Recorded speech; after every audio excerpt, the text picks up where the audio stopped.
Suzuki speaking for ECHO, the Environmental Children's Organization. We're a group of 12 and 13-year-olds trying to make a difference. Vanessa Seti, Morgan Geisler, Michelle Quigg, and me.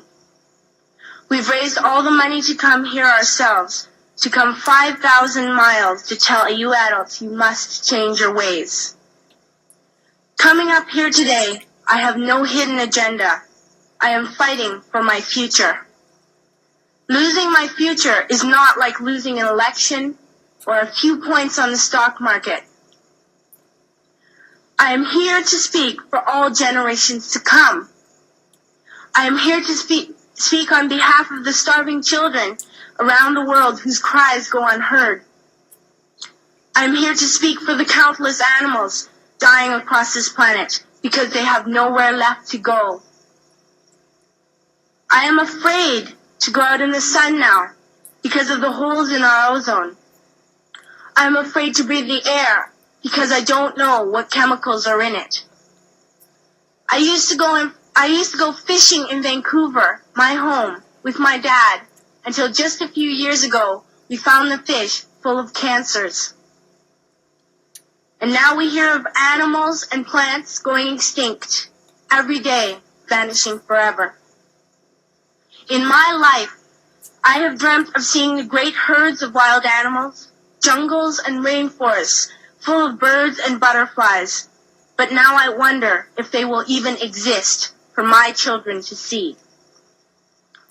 Did you have to worry of these things when you were my age? All this is happening before our eyes, and yet we act as if we have all the time we want and all the solutions. I'm only a child, and I don't have all the solutions. But I want you to realize, neither do you. You don't know how to fix the holes in our ozone layer. You don't know how to bring the salmon back up in a dead stream. You don't know how to bring back an animal now extinct. And you can't bring back the forest that once grew where there is now a desert. If you don't know how to fix it, please stop breaking it.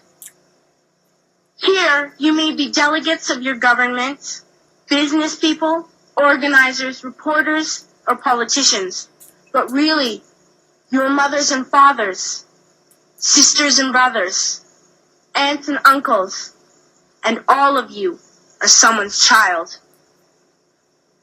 I'm only a child, yet I know we are all part of a family, 5 billion strong. In fact, 30 million species strong. And borders and governments will never change that.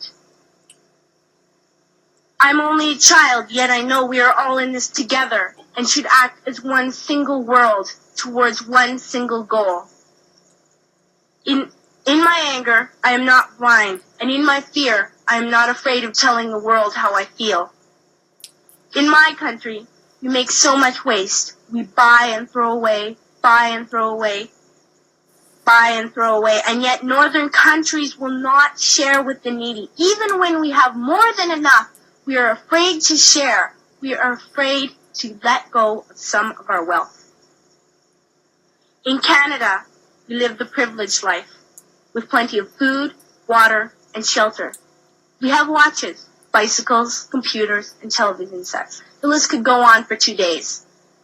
2 days ago, here in Brazil, we were shocked when we spent time with some children living on the streets. This is what one child told us. I wish I was rich. And if I were, I would give all the street children food, clothes, medicines, shelter, and love and affection. If a child on the streets who has nothing is willing to share, why are we who have everything still so greedy? I can't stop thinking that these are children my own age, that it makes a tremendous difference where you are born. That I could be one of those children living in the favelas of Rio. I could be a child starving in Somalia, or a victim of war in the Middle East, or a beggar in India. I am only a child, yet I know if all the money spent on war was spent on finding environmental answers, ending poverty, and finding treaties, what a wonderful place this earth would be. At school, even in kindergarten, you teach us how to behave in the world. You teach us not to fight with others, to work things out, to respect others, to clean up our mess, not to hurt other creatures, to share, not be greedy. Then why do you go out and do the things you tell us not to do? Do not forget why you are attending these conferences, who you're doing this for. We are your own children.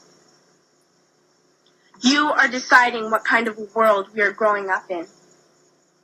Parents should be able to comfort their children by saying, everything's going to be all right. It's not the end of the world, and we're doing the best we can. But I don't think you can say that to us anymore. Are we even on your list of priorities? My dad always says, you are what you do, not what you say. Well, what you do makes me cry at night. You grown-ups say you love us, but I challenge you, please, make your actions reflect your words. Thank you.